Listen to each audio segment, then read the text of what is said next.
Assalamualaikum warahmatullahi wabarakatuh. Bismillahirrahmanirrahim. Nawaitu ta'alluma wat ta'lim wat tadhakkura wat tadhkir wan naf'a wal intifa' wal ifadah wal istifadah wal hatha 'ala tamassuki bi kitabillahi wa sunnati rasulih sallallahu alaihi wasallam wad du'a ilal huda wad dalalata 'alal khair ibtigha'a wajhillahi wa qurbihi wa mardatihi wa thawabihi subhanahu wa ta'ala. Bismillah walhamdulillah wassalatu wassalamu ala rasulillah sayyidina wa nabiyyina wa maulana Muhammad ibni Abdillah wa ala alihi wa sahbihi wa man walah wa la hawla wa la quwwata illa billahil aliyyil azim, amma ba'd. Rabbi syrah li sadri wa yassir li amri wahlul 'uqdatam min lisani yafqahu qawli, amin amin ya rabbal alamin. Alhamdulillah, segala puji bagi Allah yang senantiasa telah memberikan rahmat dan anugerahnya, nikmatnya kepada kita semua, sehingga pada malam yang mulia ini, pada malam Jumat yang menjadi Sayyidul Ayyam, menjadi pemimpin daripada hari-hari dalam satu minggu, kita dapat berkumpul, bermuajahah di dalam majlis ilmu, majlis tahlilan dan yasinan yang insya Allah di tempat yang mulia, dalam majlis yang mulia, di waktu yang mulia ini, Allah subhanahu wa ta'ala mengabulkan hajat-hajat kita, hajat-hajat dunia maupun hajat-hajat akhirat, amin amin ya rabbal alamin. Nah, bapak-bapak, ibu-ibu yang dimuliakan Allah, yang dirahmati oleh Allah subhanahu wa ta'ala, dalam kesempatan kali ini Al-Fakir, saya akan membacakan bab udhiyah atau bab berkorban.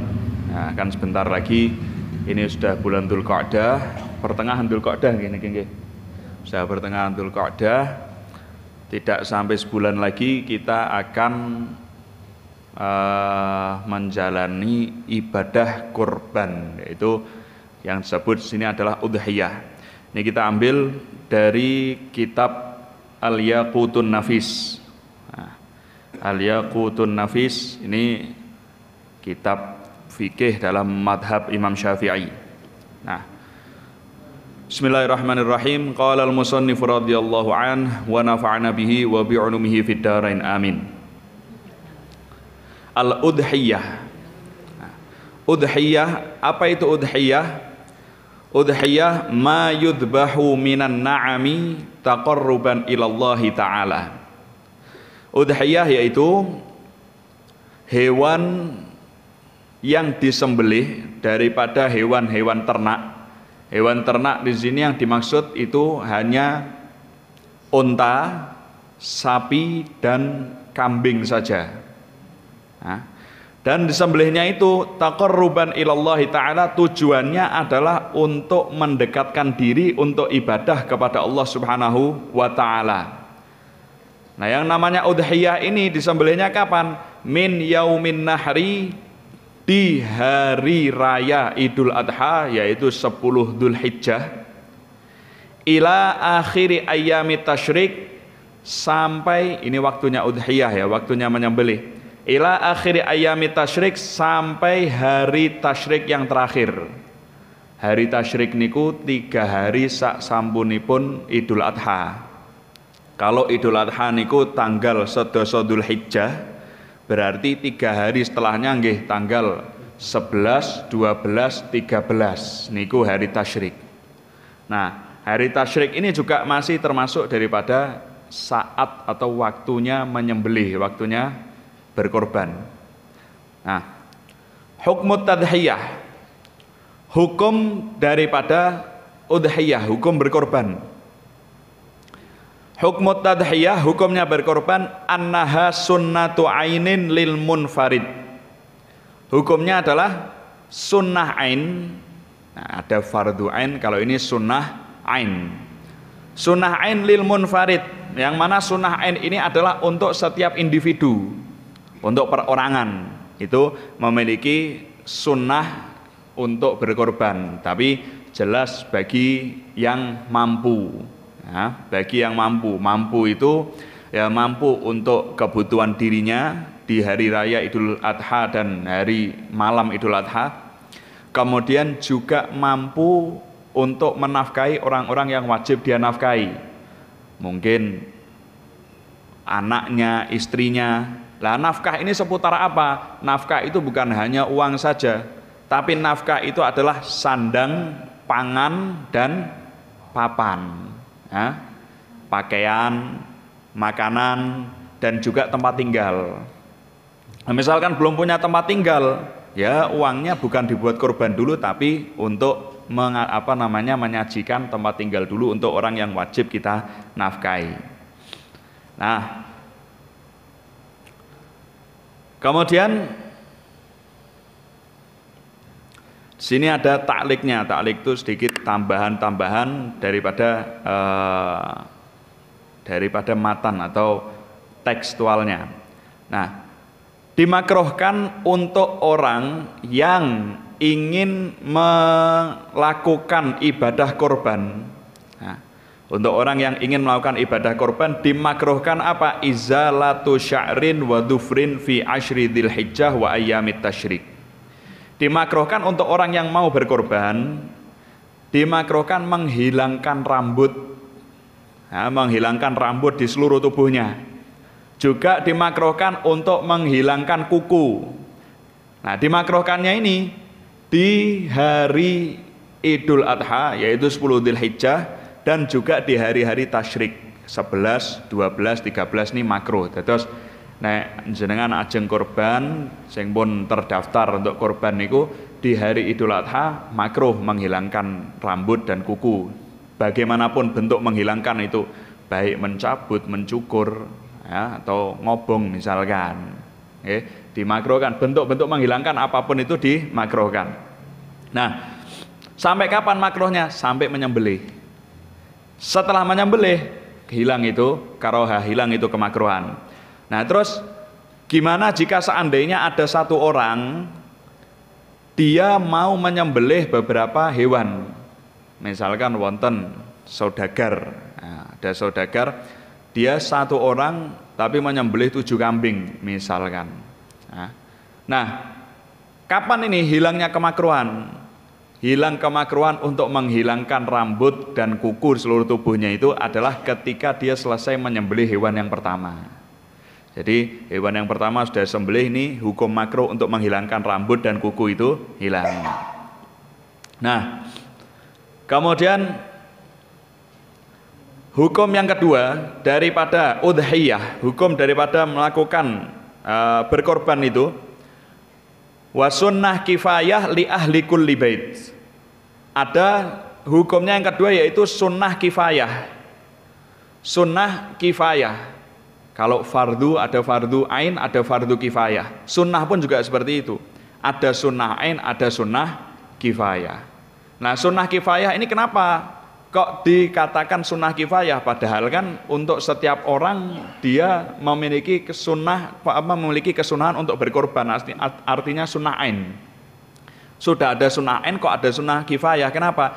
Maksudnya sunnah kifayah ini adalah sukutut tolab, yaitu supaya gugur daripada tuntutan.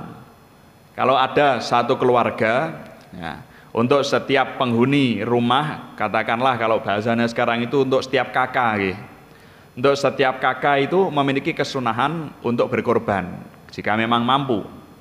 Nah, tapi jika ada satu orang daripada daftar kakak itu sudah mengeluarkan korban, maka gugur kesunahan untuk yang lainnya. Tapi bukan berarti kemudian yang lain tidak usah berkorban. Misalkan yang lain mau keluarkan korban nggih mboten napa-napa.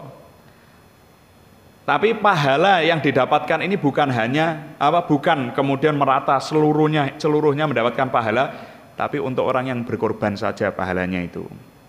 Nah, tapi juga ada yang mengatakan, dalam satu riwayat itu ada yang mengatakan satu pendapat ulama dikatakan tidak masalah jika ketika menyembelih itu kita niatkan pahalanya untuk yang lain juga, itu tidak masalah, boleh-boleh aja. Nah, kemudian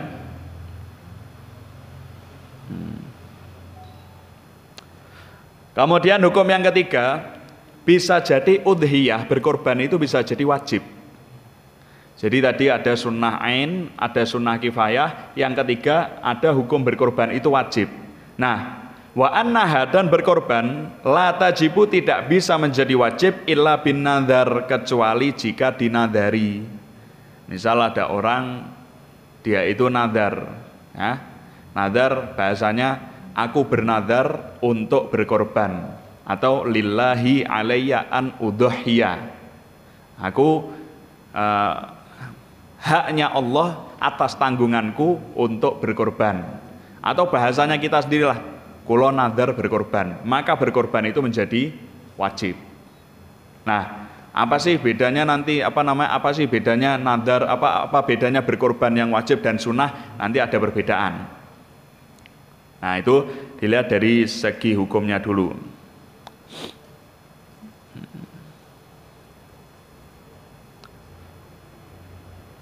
Nah, kemudian ada syarat-syarat di dalam berkorban. Jadi berkorban tidak asal-asalan tapi ada syarat-syaratnya. Syurutut tadhiyah, syarat-syaratnya berkorban. Syurutut tadhiyah arba'atun, syaratnya berkorban itu ada 4. Yang pertama an-na'amu, yang pertama adalah hewan ternak. Nah, yang pertama harus berupa hewan ternak. Tapi hewan ternak itu yang dimaksud adalah tadi itu kambing, onta dan sapi saja, tidak selain itu. Walaupun memang dikatakan di dalam kitab Al-Bajuri dikatakan dari Sayyidina Abdullah bin Abbas annahu yakfi iraqatud dam walau min dujaj au iwaz. Dikatakan yang dimaksud korban itu cukup dengan mengalirkan darah atau dengan beleh saja itu, walaupun itu adalah keluarnya dari ayam ataupun itik bebek. Tapi ini bukan yang muktamad, bukan yang kuat, bukan pendapat yang kuat. Kalau pendapat yang kuat yaitu cukup hanya kambing, onta dan sapi saja, bukan yang lain. Nah, kemudian yang kedua yang perlu diperhatikan itu adalah umur daripada hewan korban. Sudah memenuhi syarat atau belum? Nah, ini dibedakan antara kambing, antara sapi dan onta, ini beda-beda. Kalau kambing dibagi menjadi 2, ada kambing gibas atau domba, ada juga kambing kacang. Kambing kacang yang biasa. Ya, ada kambing gibas, ada kambing kacang. Lah kalau kambing gibas gimana? Kambing gibas kalau dilihat dari umur, dia berumur 1 tahun jalan ke 2. Kalau dilihat dari umur. Atau bukan dilihat dari umur, tapi dilihat dari poelnya. Giginya itu sudah patah apa belum? Nah, kalau giginya patah di umur yang biasanya memang giginya itu bisa patah, yaitu umur 6 bulan, maka itu sudah memenuhi syarat untuk dikorbankan. Tapi itu kambing gibas, domba. Tapi kalau kambing kacang, ya, kalau kambing kacang itu dia harus sudah berumur 2 tahun jalan ke 3. Sebelum itu tidak sah untuk dijadikan hewan kurban. Begitu juga dengan sapi. Sapi sama, harus sapi yang sudah berumur 2 tahun jalan ke 3 tahun. Sebelum itu tidak sah untuk dijadikan korban. Lah kalau ada orang yang menggunakannya sebagai korban, ya jadinya hanya syatul lahmin. Jadinya hanya apa? Ya daging sing digawe mangan mayoran enak-enakan ngoten mawon. Tidak menjadi korban. Nah kemudian kalau si onta, misalkan wonten tiang mriki kok ajeng kurban onta misalkan. Lah onta, syaratnya onta gimana? Syaratnya onta dia harus umurnya sudah 5 tahun jalan ke 6. Wonten barangkali pengen viral mungkin. Pengen viral. Wah, tiang pundi niki? Bandarjo nggih. Wah, tiang Bandarjo wonten sing korbane ngagem unta misalkan. Lho niku langsung viral, mungkin sak Indonesia mungkin nggih viral korban unta. Kita nggih dereng pernah wonten kabar bahkan Presiden Fulan korban unta ngoten mboten pernah nggih. Nah. Ya. Kemudian terus kita mengetahui umur daripada hewan ternak itu dari mana. Nah, misal kalau jenengan tumbas di salah satu penjual. Nah, penjual ini memang dia yang ternak sendiri. Sehingga dia itu adalah orang yang berpengalaman dan dia itu orang yang bisa dipercaya, bukan orang yang asal-asalan. Nah, gimana? Kita tanya, "Mas, niki hewan kewan ternak niki kambing atau sapi sing kula tumbas niki umure pun pinten nggih?" "Oh, niki domba niki kambing gibas niki sampun umure 1 tahun punjul." "Oh, nggih, pun bisa dipercaya." Atau kalau misalkan tidak kepada pembelinya, tapi kita punya kenalan orang yang dia itu sudah berpengalaman dalam hewan ternak. Ndelok tok, "Oh iki umure sakmene." Nah, niku mboten napa-napa. Tapi orang yang memang berpengalaman, bukan asal-asalan, bukan. Orang yang memang dia berpengalaman dan kita tahu betul dia itu memang adalah orang yang bolak-balik ternak kambing, sapi dan lain-lain. Nah, kemudian syarat yang selanjutnya wafakdul aib, tidak adanya cacat, yang cacat tersebut dobitnya adalah alladzi yungkisul makula, yang dapat mengurangi kuantitas dagingnya, bukan kualitas ya, kuantitas banyaknya dagingnya. Nah, kalau ada cacatnya, mungkin kalau misalkan ada kambing atau sapi atau unta yang terpotong telinganya, ya, terpotong seluruh telinganya, nah, mengurangi daripada dagingnya berarti, lah ini tidak sah untuk dijadikan sebagai hewan kurban. Tapi kalau misalkan hanya berupa tindian saja, lubang saja atau robek sedikit saja, itu dikatakan masih sah. Kalau hilang kabeh kupinge, nah itu sudah tidak sah. Kemudian kalau misalkan ada hewan ternak yang dia itu kambingnya gatelen, nah, kambingnya gatelen, gudikan misalkan, nah ini sah tidak dibuat untuk korban? Tidak sah, karena sebab gatel itu mengurangi daripada kuantitas dagingnya. Kemudian kambing yang napa nuwun sewu PC, napa PC niku matane picek lah, maaf ya. Nah niku juga tidak sah karena itu termasuk cacat. Buta itu tidak sah. Tapi kalau hanya misalkan ada kambing yang seperti ini, ada kambing atau sapi atau unta yang dia itu tidak bisa melihat ketika di malam hari saja, tapi kalau di siang hari ketika saatnya dia dikembalakan dia bisa ngelihat. Masalah badokan pokoknya wah bisa, misalkan gitu. Masalah makanan dia bisa ngelihat jelas semua. Nah gimana? Itu masih sah-sah aja, tidak apa-apa dibuat itu. Atau juga kemudian kambing atau sapi atau unta yang pincang, pincang. Nah itu gimana? Nah kalau pincang, parah pincangnya, itu dikatakan tidak sah untuk digunakan hewan kurban. Atau kurus banget sampai tidak ada muh itu napa? Kalau artinya muh itu dalam bahasa Arab bisa diartikan otak, tapi yang dimaksud sini bukan otak, tapi minyak yang keluar dari tulangnya, napa? Sumsum, nggih sumsum. Nggih sumsum nggih. Nah, saking kurusnya sampai hilang sumsumnya. Nah, gimana digunakan korban? Itu tidak sah. Tidak sah. Jadi korban itu usahakan yang betul-betul sekalian sing gemuk, ya, sekalian sing gemuk. Karena yang dilihat itu apa? Kuantitas dagingnya. Yang dilihat adalah kuantitas dagingnya.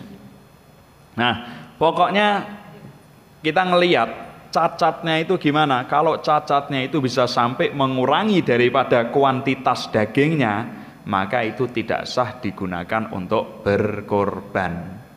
Wonten kambing gila misalkan, wonten kambing gila di keimangan ora gelem, nah, nek melaku muter-muter tok. Nah, gila karena kambing itu gila, tidak sah untuk digunakan korban.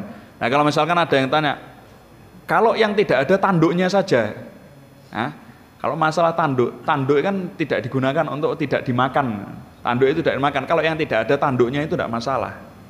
Ya, tidak ada tanduknya itu tidak ada masalah.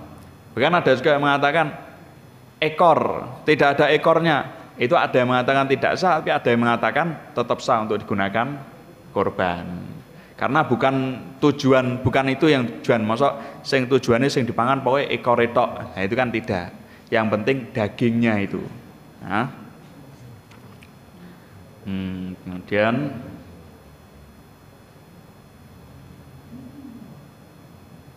nah.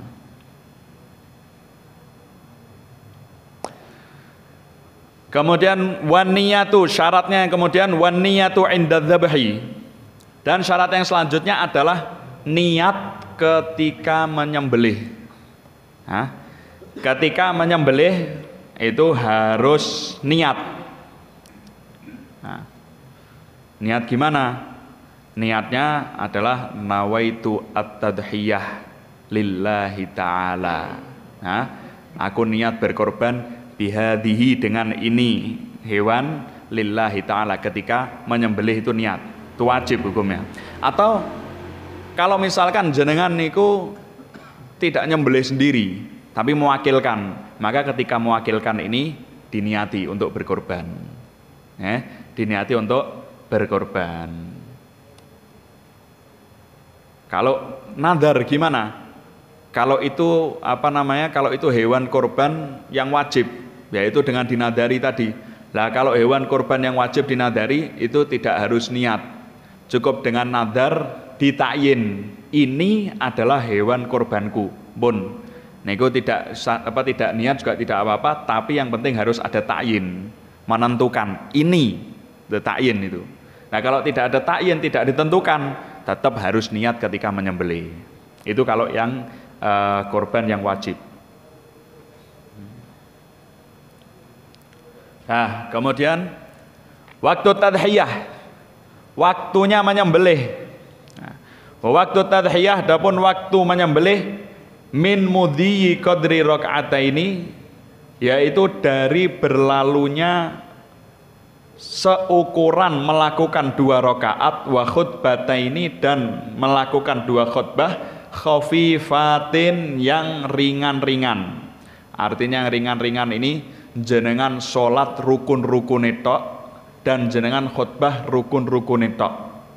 Nah 2 rakaat ini rukunnya saja, khutbah itu juga dilakukan rukunnya saja. Itu berlalunya waktu seukuran orang melakukan 2 rakaat dan 2 khutbah rukun-rukunnya saja min tulu'i syamsi, dari mulai terbitnya matahari, yaumin nahri, di hari Idul Adha, sampai kapan waktu berkorban? Ila akhiri ayyamit tasyrik, sampai akhir hari tasyrik.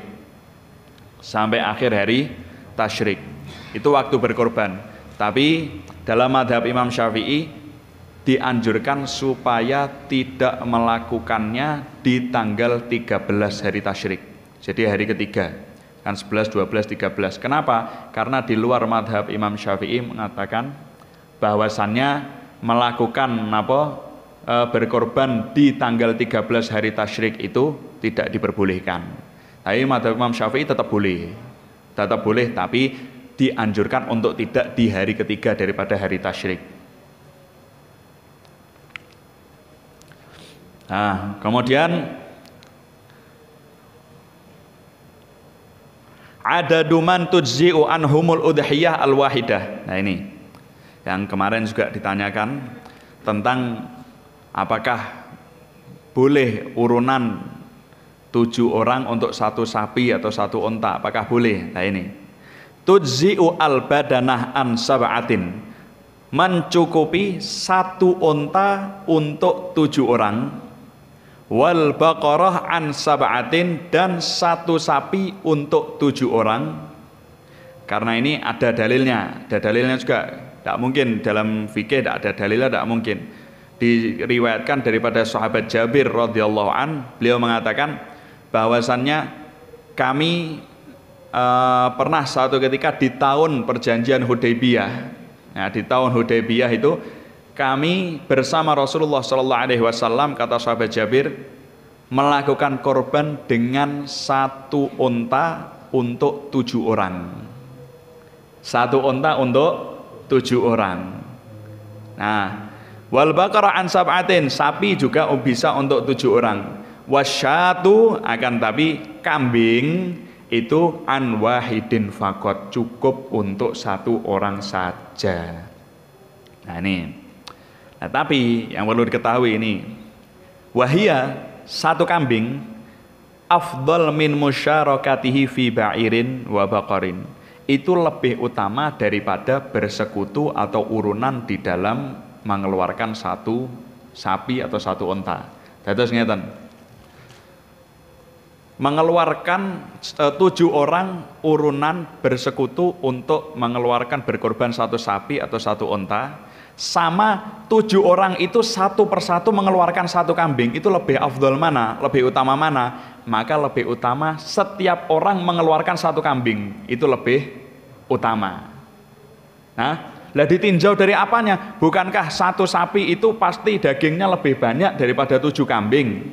Memang lebih banyak. Akan tetapi ditinjau dari rasanya. Ini menurut mereka ya, mungkin kalau orang-orang kita itu lebih enak sapinya daripada kambingnya. Kena jenengan luwih doyan pundi? Sapi nggih, luwih kata-katanya nek mriki sapi nggih. Tapi menurut beliau untuk orang sana, orang Timur Tengah kan nggih beliau, niku daging kambing niku lebih lezat daripada daging sapi. Nek kula panjenengan mungkin luwih remen sapi. Nggih, luwih remen sapi. Nah, menurut mereka ditinjau dari itu. Pertama, daging kambing lebih enak dari sapi, katanya beliau menurut pendapatnya beliau. Yang kedua, ditinjau dari 7 kambing, otomatis nyembelihnya mengalirkan darahnya itu 7 kali. Tapi kalau 1 sapi mengalirkan darahnya cuma 1 kali nyembelih. Lah ditinjau dari itu. Nah, iraqatud damnya lebih banyak.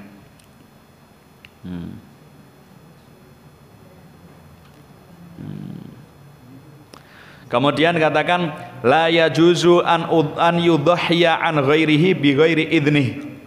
Tidak diperbolehkan menyembelih hewan korban diniatkan untuk orang lain tanpa sepengetahuan, tanpa izin dari orang lain tadi. Misalkan tonggo, jenengan menyembelih untuk tonggone, kok apean men, jenengan nyembelih untuk tonggone tapi tanpa izin saking tonggone jenengan. Lah niku pripun? Tidak diperbolehkan. Illa idza dhaha an ahli baitihi, kecuali untuk seorang yang dia itu menyembelih untuk keluarga yang wajib dia nafkahi. Bapak atau suami lah, katakanlah suami menyembelih untuk istrinya tanpa izin istrinya, tidak masalah. Bapak nyembelih untuk anaknya atau sebaliknya, anaknya nyembelih untuk bapaknya tanpa izin juga tidak masalah. Kenapa? Karena mereka adalah masing-masing orang yang wajib untuk dinafkahi, ya, wajib untuk dinafkahi. Atau misalkan ada seorang wali atau pengurus, misalkan panti asuhan, wonten panti asuhan. Nah, dia itu pemimpin panti asuhan menyembelih untuk orang yang diurus sama dia, yang diasuh sama dia. Nah itu boleh apa enggak? Boleh, tapi dengan hartanya sendiri, dengan hartanya si pengurusnya. Kalau menggunakan harta dari anak yang dia asuh tanpa sepengetahuan, tanpa izin anaknya, ya enggak boleh, tidak diperbolehkan seperti itu. Atau seorang pemimpin, nah, seorang pemimpin satu daerah, jika di daerah tersebut ada baitul malnya, ada baitul malnya, kemudian si pemimpin ini ingin untuk berkorban dengan harta baitul mal diniatkan untuk muslimin. Nah, boleh tidak seperti itu? Yang seperti itu diperbolehkan. Nah, juga misal ada permasalahan gini, pernah ada pertanyaan, gimana hukumnya jika kita berkorban untuk orang yang sudah mati? Nah, berkorban untuk orang yang sudah mati. Ini dilihat dulu. Orang yang sudah mati itu pernah berwasiat untuk dikeluarkan korban enggak? Kalau memang dia itu pernah berwasiat, aku berwasiat untuk berkorban. Atau pernah ngomong aku bahwa aku pengen berkorban. Pernah ngomong gitu sama ahli warisnya misalkan. Nah gimana? Tidak masalah untuk orang yang masih hidup itu berkorban untuk orang yang sudah meninggal. Okay? Atau misalkan dia mewakafkan sebidang tanah. Dia mewakafkan sebidang tanah tapi ada syaratnya, ini tak wakafkan tapi syaratnya tolong sembelihkan kambing untuk aku di hari raya Idul Fitri, hari raya Idul Adha. Boleh kalau seperti itu. Okay? Jadi dua gambaran itu. Kalau misalkan tidak ada wasiat, tidak ada syarat dalam wakaf untuk kemudian ahli warisnya berkorban untuk orang yang sudah meninggal gitu, boleh enggak? Ya, tidak diperbolehkan, artinya bukan tidak diperbolehkan. Kalau sodakoh tapi tidak jadi korban, jadinya nggih sebatas sedekah yang pahalanya untuk orang yang sudah meninggal. Kalau gitu kan tidak apa-apa. Tapi tidak jadi korban, bukan masalah boleh atau tidaknya, bukan.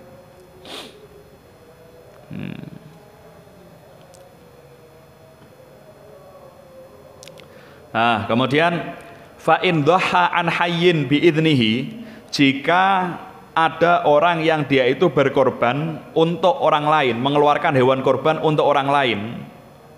Nah, gimana? Tawalla al-mudhahi tafriqatahu, maka yang mengurusi pembagiannya yaitu orang yang mudhahi, yang berkorban. Nah, ada orang berkorban untuk orang lain, yang mengurus pembagiannya siapa? Yang berkorban.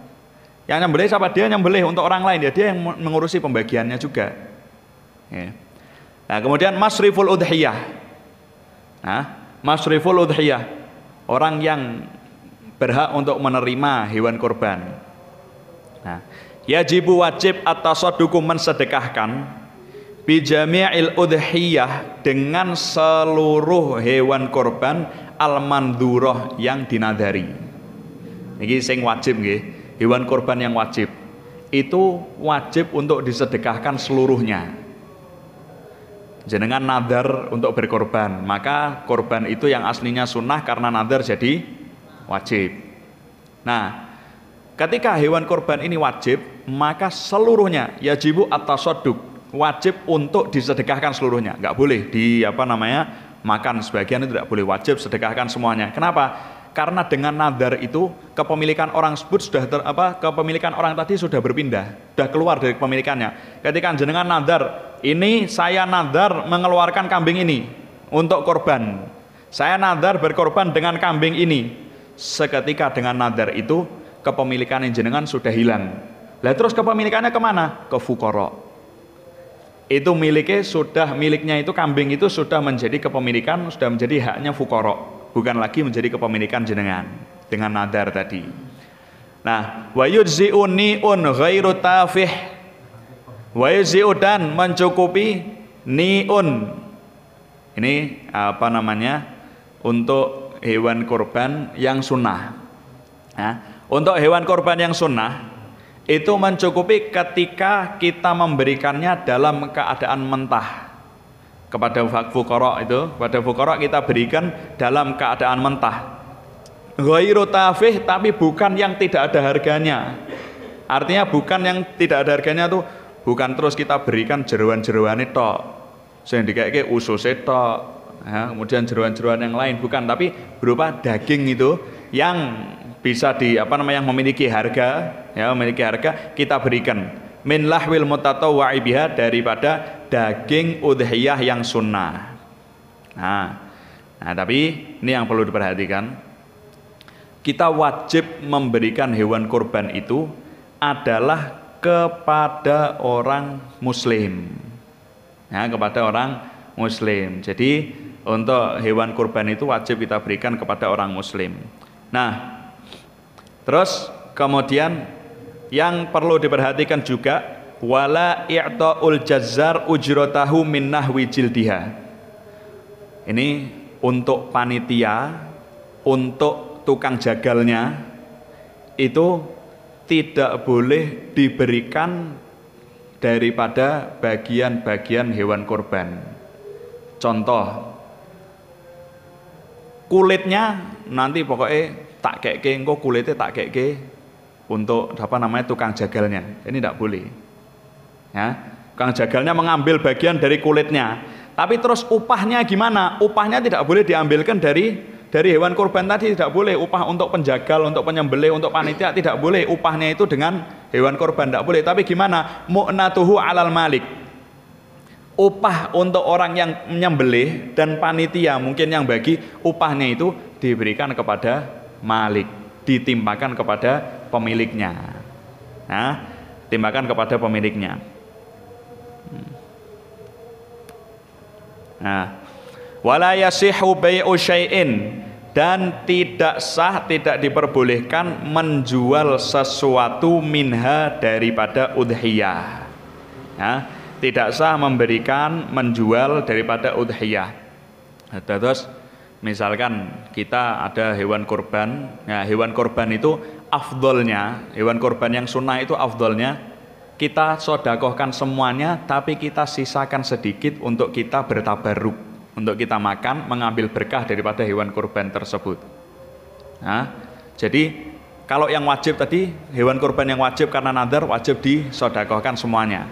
Tapi kalau yang sunnah, itu paling afdol kita sodakohkan semua, tapi kita sisakan sedikit untuk kita ambil berkah darinya.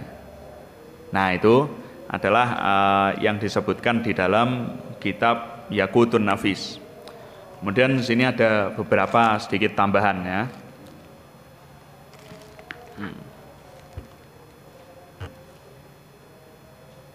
Nah, kesunahan dalam udhiyah. Ini ada kumpulan daripada apa namanya masalah udhiyah yang dikumpulkan dari alumni pondok saya di Pasuruan. Nah, kesunahan dalam udhiyah yang pertama, ketika menyembelih membaca basmalah sambil bismillah. Kemudian juga mengucapkan takbir. Bismillah, contohnya bismillah Allahu Akbar. Ya, sambil menyembelih itu bismillah Allahu Akbar. Dan juga ada kesunahan membaca sholawat. Ada kesunahan membaca sholawat. Kemudian selanjutnya, ketika menyembelih juga sambil menghadap kiblat. Nah, sambil menghadap kiblat. Adapun kalau hewannya gimana? Kalau menghadapkan hewan kurban ke arah kiblat itu ada yang mengatakan harus, ada yang mengatakan dianjurkan, ada yang mengatakan tidak harus. Ada perbedaan pendapat antara ulama. Jadi kalau misalkan tidak menghadap kiblat ya tidak ada salahnya, menghadap kiblat ya tidak apa-apa, mau menghadap mana juga tidak apa-apa. Yang penting kesunahan untuk yang menyembelih sambil menghadap kiblat. Jadi jangan masalah itu jangan diperdebatkan. Nah, kemudian ada kesunahan juga membaca doa. Jadi sambil menyembelih baca doa Allahumma hadhihi minka wa ilaika fataqabbal minni. Yang artinya, ya Allah, ini hewan kurban ini adalah darimu dan ini adalah untukmu, kan bentuk ibadah taqarruban ilallah. Fataqabbal minni, maka terimalah ibadah ini dariku. Nah, kemudian ada kesunahan tadi ketika berkorban tidak memotong rambut, kuku dan semua anggota badan lainnya sampai kemudian dia menyembelih. Dan yang selanjutnya ada kesunahan menyembelih sendiri. Menyembelih sendiri itu sunahnya.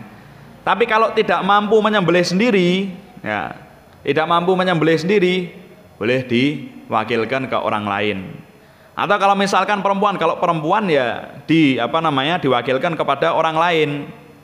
Ya, diwakilkan kepada orang lain. Tapi setelah mewakilkan itu ada kesunahan fal yashhadaha, hendaknya menyaksikan prosesi penyembelihan tadi.